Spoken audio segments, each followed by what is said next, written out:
the men and women who are on this stage can prove that we are not alone. Oh my gosh.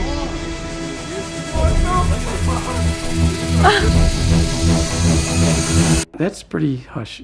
I don't think I should talk about that. The project was called the Advanced Aviation Threat Identification Program, run by an official named Luis Elizondo. I think this is a national security imperative. This is the next big thing they want the public to be afraid of. Have you not watched Unacknowledged? What is Unacknowledged? You gotta watch Unacknowledged. What is that one? Okay, you gotta watch Unacknowledged. What is it? You gotta watch Unacknowledged. Things started to appear.